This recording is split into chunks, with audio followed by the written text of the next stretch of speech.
Hello students, good morning. Again welcome to Chemistry Zone with Pragna madam.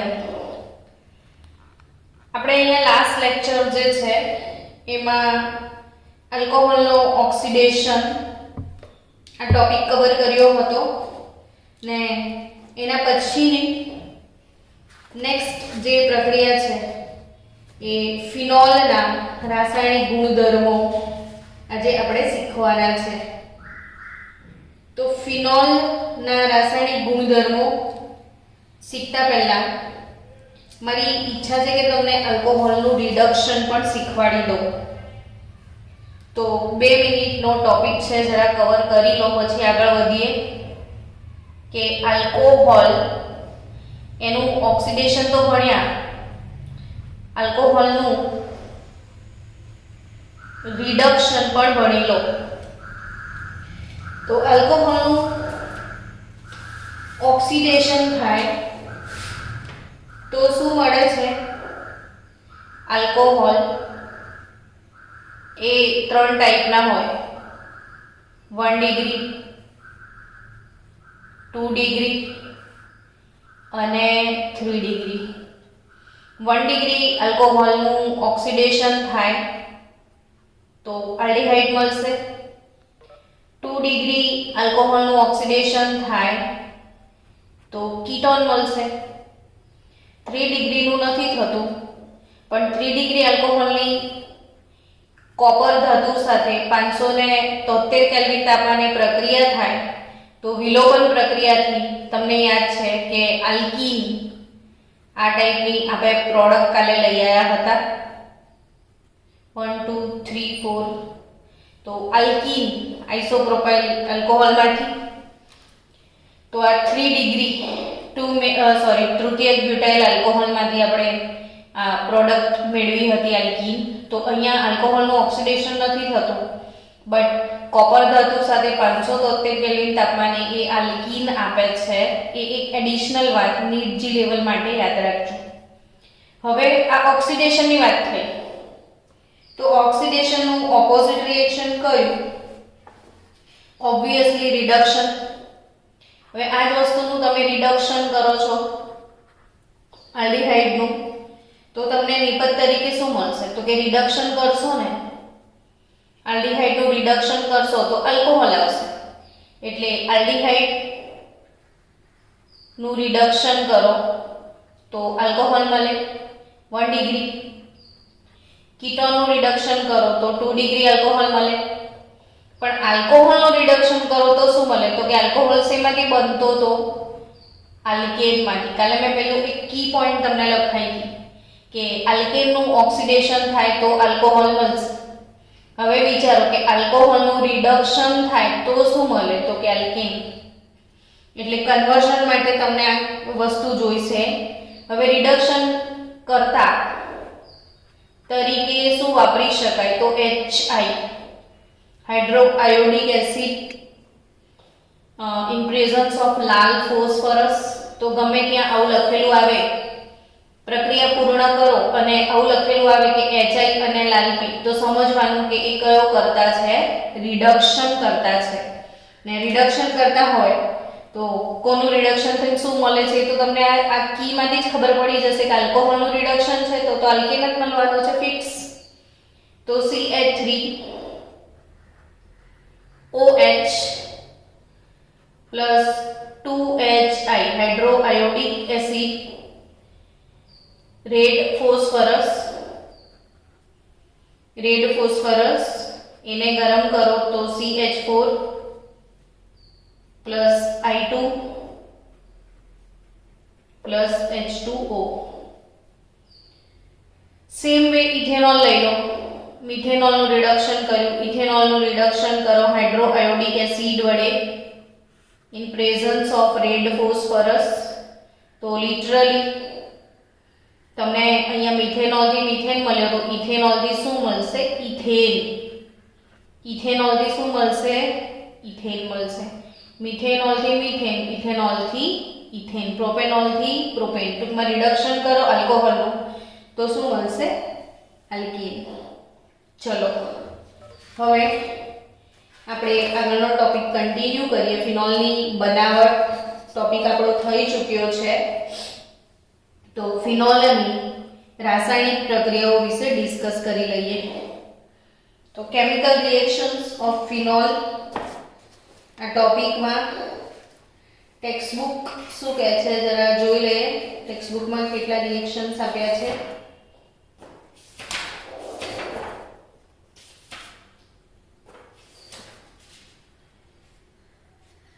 Wait for 1 minute. Okay. चलो. Colbane, electrophilic aromatic substitution આપેલા જ છે. તો આપણે એને કમ્પ્લીટ કરીએ. સૌથી પહેલા કેમિકલ રિએક્શન્સ ઓફ ફિનોલ એમાં આપ્યું છે તમને ટેક્સ્ટબુકમાં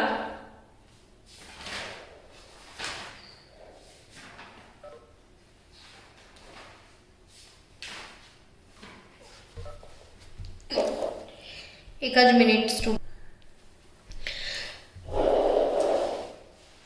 ફિનોલની રાસાયણિક પ્રક્રિયાઓ ટોપિક સ્ટાર્ટ થાય છે. બહુ જ ધ્યાન આપજો, નોટબુક જોડે લઈને બેસજો.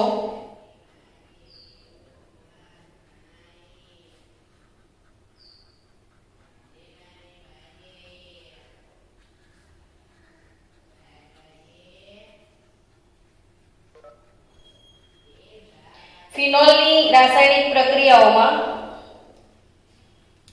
પહેલી પ્રક્રિયા છે ફિનોલની ઇલેક્ટ્રોન અનુરાગી વિસ્થાપન પ્રક્રિયાઓ. ઇલેક્ટ્રોન અનુરાગી વિસ્થાપન પ્રક્રિયાઓ. તો ઇલેક્ટ્રોન અનુરાગી વિસ્થાપન એટલે શું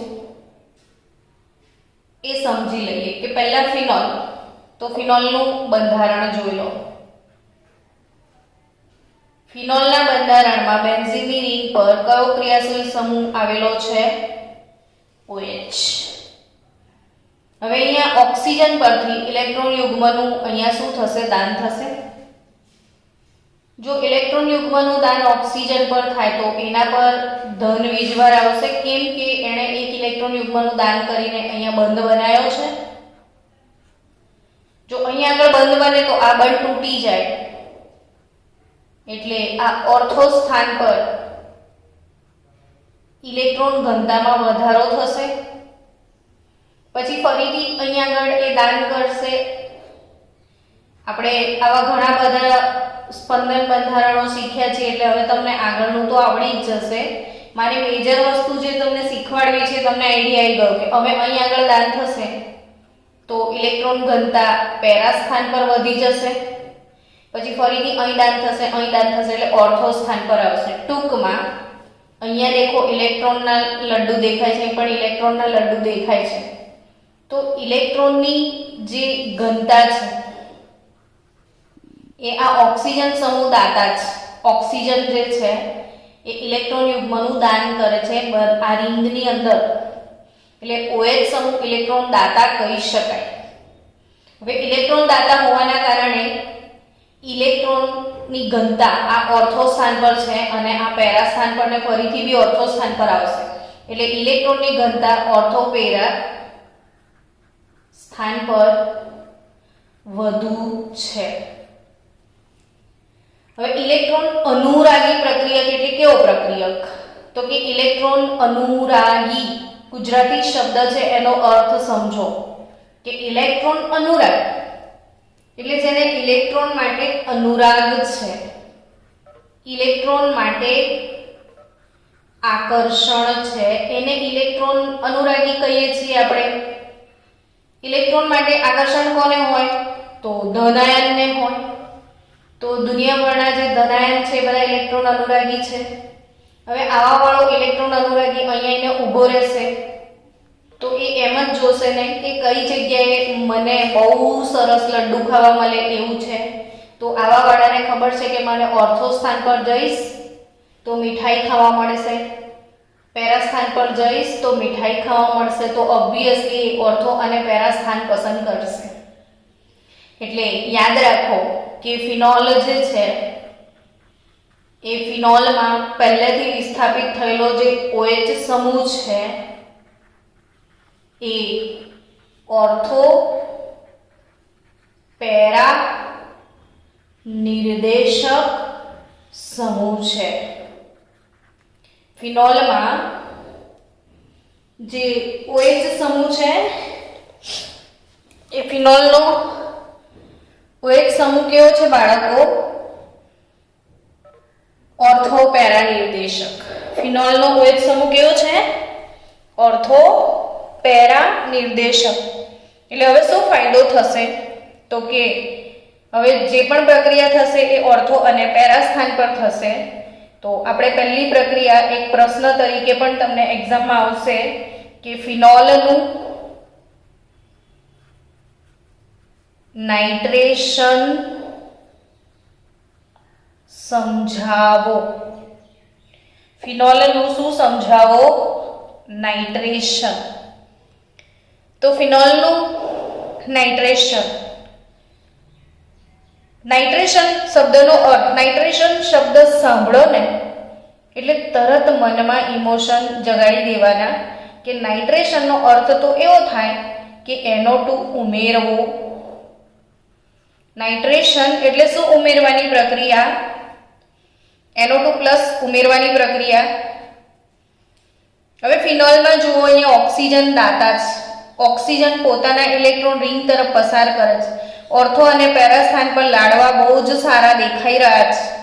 એટલે ફિનોલની ઇલેક્ટ્રોન અનુરાગી વિસ્થાપન પ્રક્રિયાઓ ખૂબ સરળતાથી થશે. બહુ ફાસ્ટ મજેદાર પ્રક્રિયાઓ છે ફિનોલની. ઝડપથી પતાઈ દેશે ફિનોલ. બહુ આનાકાની નહીં કરે, નખરા નહીં કરે, કેમ કે અહીં એના પાસે છે જ ઇલેક્ટ્રોન ઘનતા બહુ સારી. તો ફિનોલનું નાઇટ્રેશન. નાઇટ્રેશન એટલે NO2+ ઉમેરવાની ઘટના. હવે નાઇટ્રેશન કોના વડે થાય? તો કન્સન્ટ્રેટેડ HNO3 એનો પ્રક્રિયક અને કન્સન્ટ્રેટેડ H2SO4 એનો ઉદ્દીપક. તમને બધાને ખ્યાલ છે આ વસ્તુ કે HNO3 પ્રક્રિયક અને H2SO4 ઉદ્દીપક વચ્ચે પ્રક્રિયા થઈ ને HNO3 માંથી NO2+ નું નિર્માણ થાય. અહીંયા NO2+ બનશે અને OH- આ રીતે HNO3 નું વિભાજન થશે. આ OH- આના H+ ને ઉડાઈને પાણી બનાવી દેશે ને આમાંથી બચશે HSO4-. તો આ જે NO2 છે એ આક્રમણ કરશે ફિનોલની રિંગ ઉપર. તો ફિનોલ એટલે બેન્ઝીન રિંગ પર OH. જાગો છો ને? સવારમાં ના ઊંઘતા. તો ફિનોલની પ્રક્રિયા કોના સાથે થાય? મંદ HNO3 સાથે. ફિનોલની પ્રક્રિયા કોના સાથે થાય? મંદ HNO3 સાથે. તો OH NO2 હમણાં જ કીધું ઓર્થો ને પેરા સ્થાન પર આક્રમણ શક્ય બનશે. એટલે ઓર્થો અને પેરા બંને નિપજોનો એક સાથે મિશ્રણ મળશે.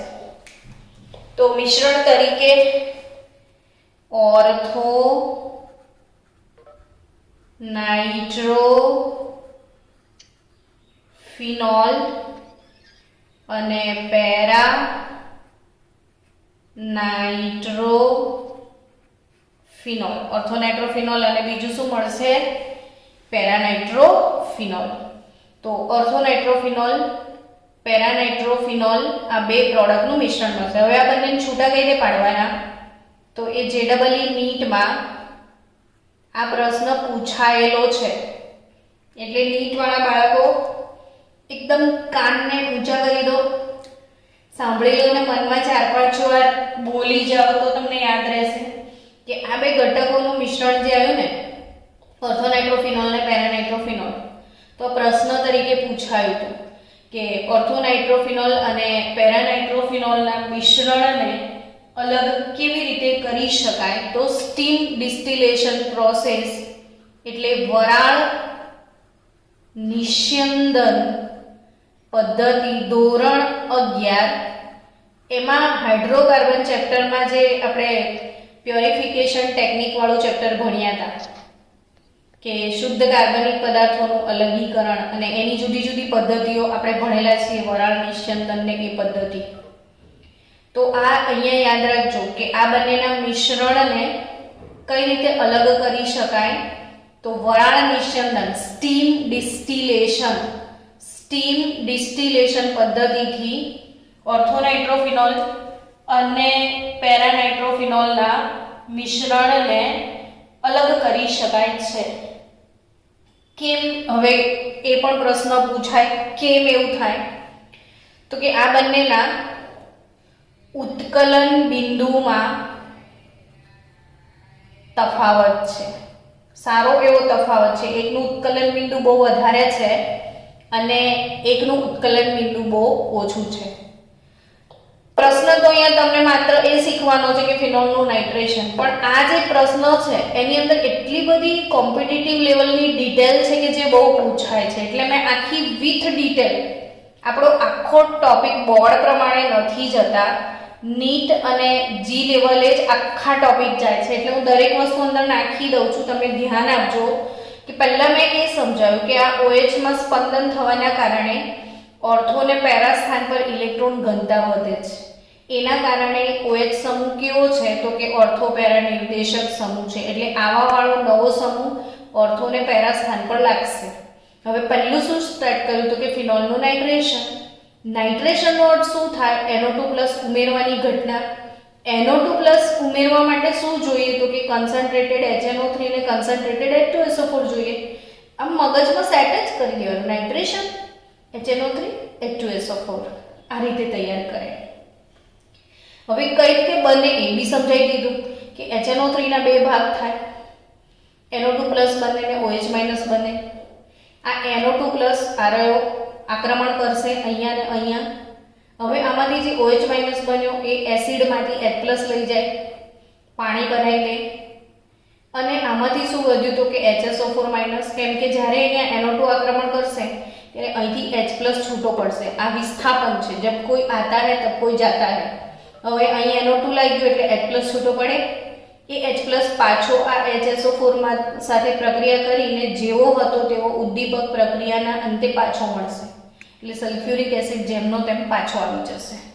તો ફરી હવે હજી આગળ નીટ લેવલની એક વાત છે પાછી કે ઓર્થોનાઇટ્રોફિનોલ ને પેરાનાઇટ્રોફિનોલ ને બોર્ડવાર અહીંથી પ્રશ્ન બનાવી શકે છે કે પેરાનાઇટ્રોફિનોલ એનું ઉત્કલન બિંદુ ઓર્થોનાઇટ્રોફિનોલ કરતાં કેમ વધારે છે. પહેલા એ ડિસ્કસ કરી કે આ બંનેના મિશ્રણને વરાળ નિસ્યંદન પદ્ધતિથી છૂટા પાડી શકાય. હવે કેમ વરાળ નિસ્યંદન પદ્ધતિ વાપરી શકાય? તો એનો આન્સર છે કે આ બંનેના ઉત્કલન બિંદુ વચ્ચે બહુ તફાવત છે. એટલે હવે ફરી પ્રશ્ન થાય કે કેમ તફાવત છે? તો ઉત્કલન બિંદુ વચ્ચે તફાવત કેમ છે એ સમજીએ આપણે. ચલો બંનેના ઉત્કલન બિંદુ વચ્ચેના તફાવતના કારણ સમજીએ. તો તફાવતનું કારણ કંઈક એવું છે કે જે ઓર્થોનાઇટ્રોફિનોલ છે, સમજો, ટાઈમ પણ આપીશ, વાંધો નથી. આપણે 2 લેક્ચર એક્સ્ટ્રા લેવા પડે તો વાંધો નથી, આપણે ધીરે ધીરે ચલાવીશું કોર્સને. ને આપણે બોર્ડનો કોઈ બી ડિડક્ટેડ સિલેબસ ડિડક્ટ કરવાની જરૂર નથી, આપણે બધા જ ટોપિક ચાલશે. ચલો, N single bond O double bond O, આ NO2 મેં બનાવ્યો. બેન્ઝીનની ring N single bond O double bond O. આપણે એવું બોલીએ ને એટલે એ બારને શું થાય કે આપણને યાદ રહી જાય કે કેવી રીતે લખવાનું છે. તો રિંગ પ્લસ NO2 અને ઓર્થો સ્થાન પર OH. ફિનોલના ઓર્થો સ્થાન પર NO2. જરા મેં આ રીતે લખ્યું છે, અહીંયા જગ્યા વધારે હોય એટલે O અને O જોડે શું હોય છે? H. આ ફિનોલ. હવે આ NO2 નો ઓક્સિજન અને ફિનોલનો H વચ્ચે એક બંધ બને છે ને આ બંધ કયો? હાઇડ્રોજન બંધ. હવે આપણે બાળકો હાઇડ્રોજન બંધ જે છે એના બે પ્રકાર ભણ્યા હતા કે એક આંતઃઆણ્વીય ને બીજો આંતરઆણ્વીય. આંતઃઆણ્વીય અને આંતરઆણ્વીય. આંતઃઆણ્વીય એટલે શું? તો કે એક જ અણુના બે પરમાણુ વચ્ચે હોય. આંતઃઆણ્વીય હાઇડ્રોજન બંધ એક જ અણુના બે પરમાણુ વચ્ચે હોય. એક જ અણુના બે પરમાણુ વચ્ચે હોય એ આંતઃઆણ્વીય હાઇડ્રોજન બંધ કહેવાય. જ્યારે પેરાનાઇટ્રોફિનોલની વાત કરીએ, પેરાનાઇટ્રોફિનોલ તો ટેક્સ્ટ બુકમાં છે ને પેરાનાઇટ્રોફિનોલનો જે બંધ આપ્યો છે એ તમને થોડો ડ્રો કરવામાં તકલીફ પડી શકે, પણ એક કામ કરવાનું કે અહીંયા એક કામ કરો કે આ ફિનોલ એનો OH બનાવી દેવાનો ને અહીં તમારે N double bond O single bond O લખી દેવાનો. હવે એવું જ સેમ શું કરો, બાજુમાં બીજો અણુ બનાવો તો N single bond O double bond O ઊંધો બનાવો ને આનો OH નીચે લઈ જાઓ. સમજ્યા તમે? તો બચાવો અહીંયા આના સાથે ને અહીંયા આના સાથે, આનો H આના O સાથે ને આનો H આના O સાથે. આંતરઆણ્વીય હાઇડ્રોજન બંધ રચે છે. કેમ કે બોર્ડમાં અહીંથી 2 માર્ક્સનો પ્રશ્ન પડી શકે કે ઓર્થોનાઇટ્રોફિનોલ કરતા પેરાનાઇટ્રોફિનોલના ઉત્કલન બિંદુ શા માટે ઊંચા છે? તો તમારે સમજાવવું પડશે, આ ફિગર ડ્રો કરવી પડશે કે ઓર્થોનાઇટ્રોફિનોલમાં આંતઃઆણ્વીય હાઇડ્રોજન બંધ છે, જ્યારે પેરાનાઇટ્રોફિનોલમાં આંતરઆણ્વીય હાઇડ્રોજન બંધ છે. આમાં આંતઃઆણ્વીય છે, આમાં આંતરઆણ્વીય છે. હવે આમાં હાઇડ્રોજન બંધની સંખ્યા ઓછી થઈ જાય, એક જ અણુ પોતાના ઘરમાં જ છે, જ્યારે આ બાજુવાળા સાથે સંબંધ બનાવીને બેસ્યો છે. પરિણામે આમાં આંતરઆણ્વીય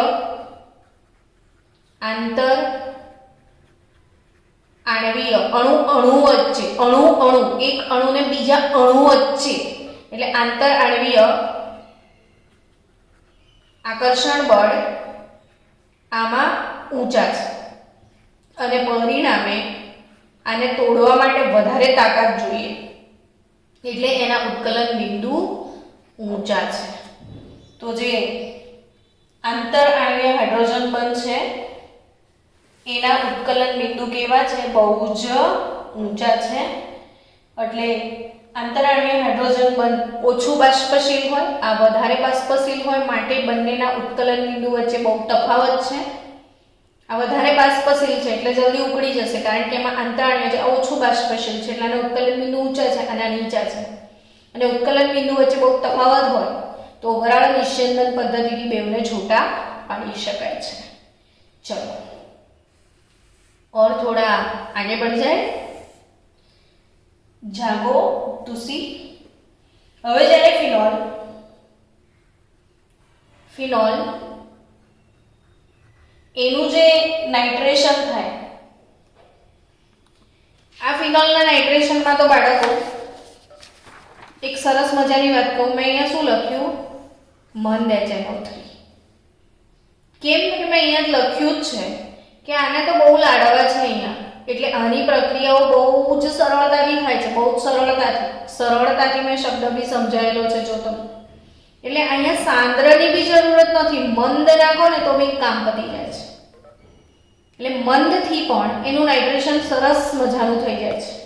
તો પછી સાંદ્ર નાખો તો શું સિચ્યુએશન આવે કે તો બહુ જ મજાની સિચ્યુએશન આવે છે. સમજીએ કે ફિનોલ અને જ્યારે સાંદ્ર HNO3 વાપરવામાં આવે. ફિનોલ જ્યારે સાંદ્ર HNO3 વાપરવામાં આવે તો શું થાય? તો કે ફિનોલ જે છે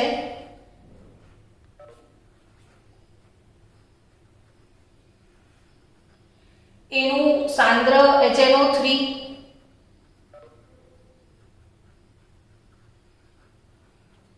સાથે પ્રક્રિયા થાય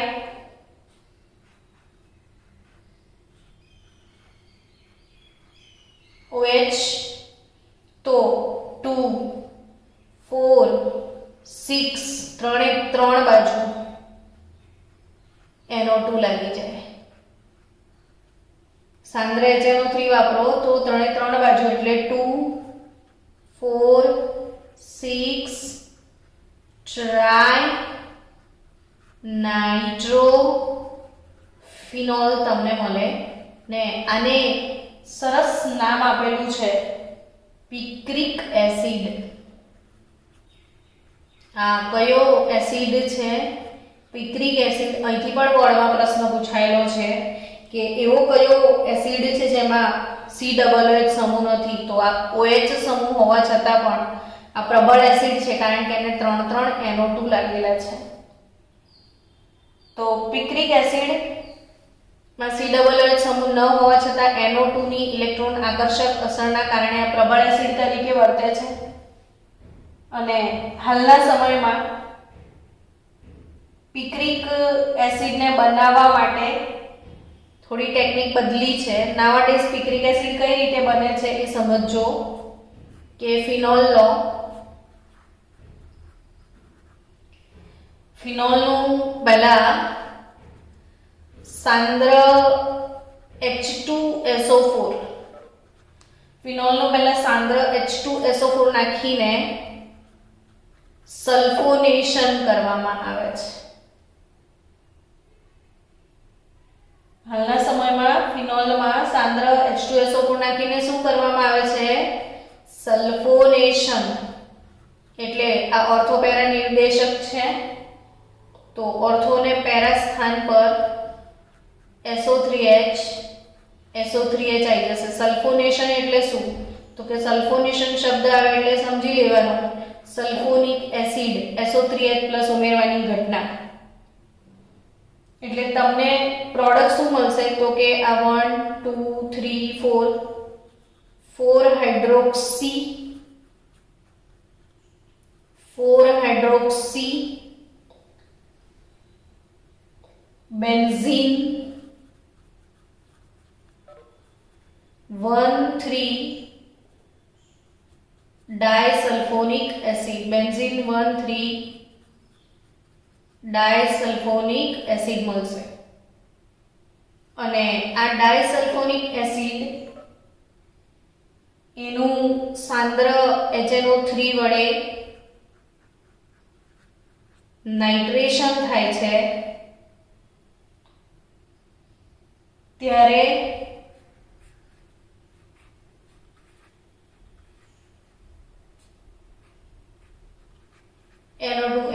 NO2 પિક્રિક એસિડ એટલે હાલના સમયમાં ઇન્ડસ્ટ્રીમાં આ લોકો આ રીતે પિક્રિક એસિડ બનાવે છે કેમ કે આ SO3H સમૂહ છે એ બહુ જ સારો લિવિંગ ગ્રુપ છે, જલ્દીથી લીવ થઈ જાય છે, બેટર લિવિંગ ગ્રુપ છે.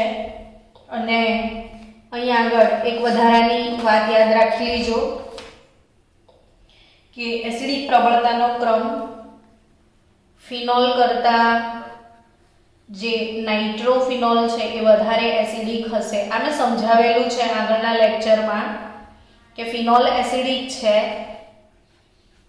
પણ આ જ ફિનોલને તમે NO2 સમૂહ લગાવો તો એ રિંગમાંથી ઇલેક્ટ્રોનને ઉઠાઈ જાય છે અને રિંગના ઇલેક્ટ્રોનને ઉઠાઈ જાય છે એટલે આ કાર્બન ઓક્સિજન તરફથી ઇલેક્ટ્રોન ખેંચે છે, ઓક્સિજન હાઇડ્રોજનથી ખેંચે એટલે H જલ્દી છૂટો પડી જાય એટલે એસિડિક પ્રબળતામાં વધારો થાય.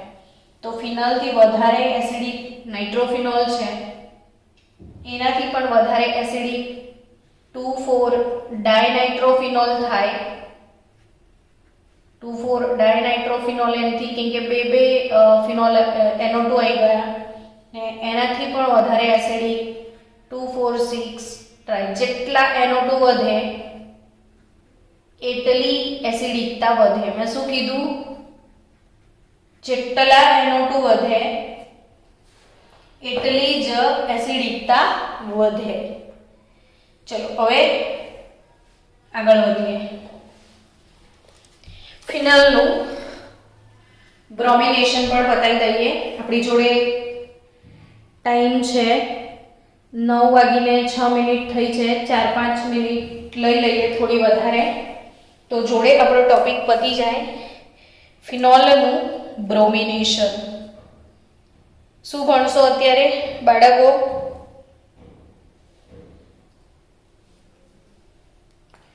ફિનોલ નું બ્રોમિનેશન.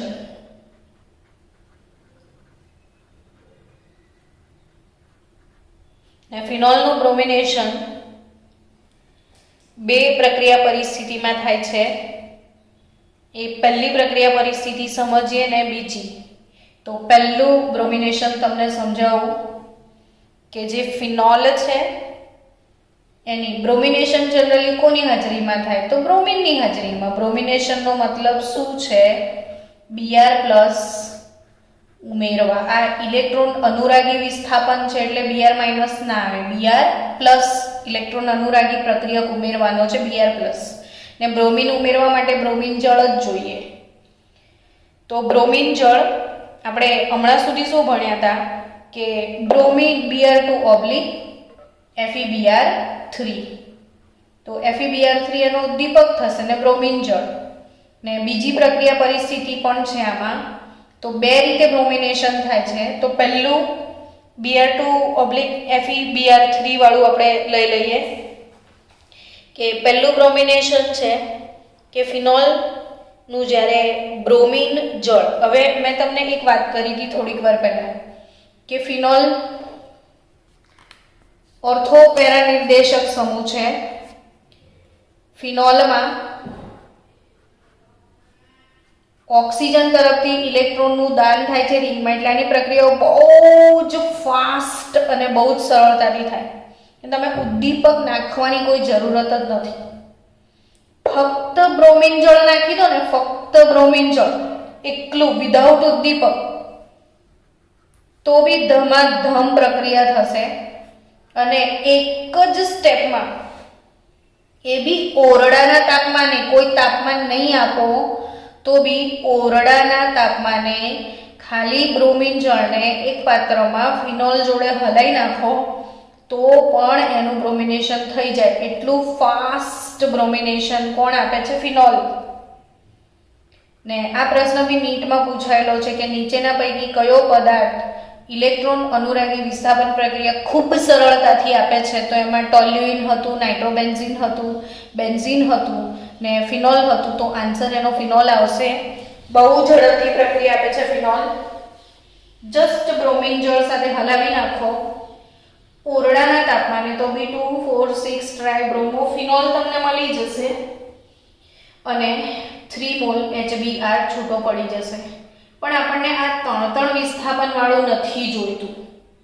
ફક્ત ઓર્થો કે પેરા જોઈએ તો શું કરવાનું? તો કે ઓર્થો પેરા જુદા જુદા જોઈએ ને, તો એની બ્રોમિનેશન પ્રક્રિયાને જરા ધીરી પાડવી પડે.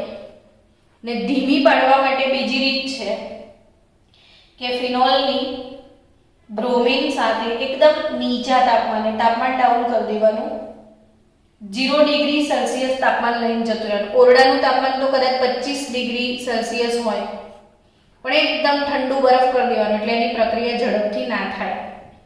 એટલે એને જરાક શાંત પાડી દેવાનું. બહુ પ્રક્રિયા કરવાની ઉતાવળ છે એને, તો શાંત પાડવા માટે તાપમાન 0 ડિગ્રી સેલ્સિયસ બરફ મૂકી દો તો 273 કેલ્વિન કહેવાય. ને કાર્બન ડાયસલ્ફાઇડમાં ઓગાળેલો બ્રોમિન લેવાનો. શેમાં ઓગાળેલો લેવાનો? કાર્બન ડાયસલ્ફાઇડમાં. અથવા તમે અહીંયા ક્લોરોફોર્મ પણ વાપરી શકો. એટલે યાદ રાખજો, કાર્બન ડાયસલ્ફાઇડ અથવા દ્રાવક તરીકે ક્લોરોફોર્મને પણ પસંદ કરી શકાય. CHCl3 ક્લોરોફોર્મ ને CS2 એટલે કાર્બન ડાયસલ્ફાઇડ. હવે એમાં તમે આને લેશો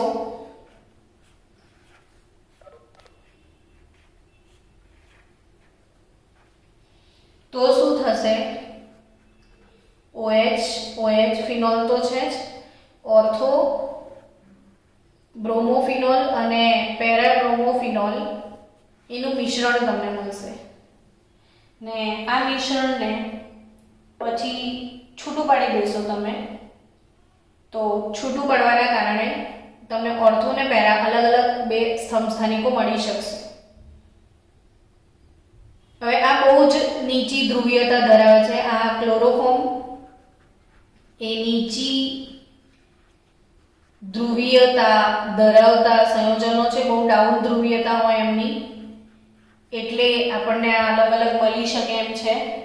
તો બહુ નીચી ધ્રુવીયતા ધરાવતા દ્રાવકમાં એને ઓગાળવાનું, ઠંડુ ટેમ્પરેચર બરફ જેવું કરી દેવાનું, એટલે એ ધીરે ધીરે પ્રક્રિયા કરે તો શાંતિથી ઓર્થોને પેરા અલગ અલગ સમઘટક મળે. જ્યારે તમે ઓરડાના તાપમાને જસ્ટ બ્રોમિન જળ કોઈ ઉદ્દીપક નહીં નાખો ને તો બી ધમાધમ પ્રક્રિયા થાય છે. હવે આપણે જો ફિનોલની પ્રક્રિયામાં અહીંયા FeBr3 ની જરૂરત હોતી નથી. FeBr3 ઉદ્દીપક ની જરૂર હોતી નથી. એટલે વળી પ્રશ્ન થાય કે કેમ નથી? તો કે એ મેં તમને પહેલા જ સમજાવ્યું કે આના પાસે OH છે એટલે ઇલેક્ટ્રોન યુગ્મનું શું કરે છે? દાન કરે છે. એટલે ઓર્થોને પેરા સ્થાન પર ઇલેક્ટ્રોનની અવેલેબિલિટી વધી જાય છે, સરળતાથી ઇલેક્ટ્રોન પ્રાપ્ય થાય છે ને પરિણામે આવાવાળો પ્રક્રિયક એ ઝડપથી આક્રમણ કરી શકે છે. એટલે બેન્ઝીન વલયમાં અહીંયા OH સમૂહ જોડાયેલો હોવાથી બ્રોમિન અણુનું ધ્રુવીભવન થતું નથી ને ડાયરેક્ટ બ્રોમિન અણુ જોડાઈ શકે છે. તો આ એક ઇમ્પોર્ટન્ટ આપણે આજે ફિનોલનું નાઇટ્રેશન અને બ્રોમિનેશન એ પ્રક્રિયા પૂર્ણ કરી અને આવતીકાલે હવે નેક્સ્ટ લેક્ચરમાં આપણે ફિનોલના રાસાયણિક ગુણધર્મોમાં ફિનોલની આગળની પ્રક્રિયાઓ શીખીશું. કોલ્બે-સ્મિટ રિએક્શન, રિમર-ટીમાન ને એ બધી. પણ એના પહેલા કોયડો 11.5 તમારે જાતે સોલ્વ કરવાનો છે અને આન્સર મોકલજો મને. કોયડો કયો? 11.5 સોલ્વ કરજો. ના સમજણ પડે તો મને કાલે પૂછજો. તો ચલો પાઠ્યપુસ્તકનો કોયડો સોલ્વ કરજો જાતે ને આપણે કાલે ફરીથી કાલે નહીં સાંજે આ ટોપિક બતાવી દઈશું.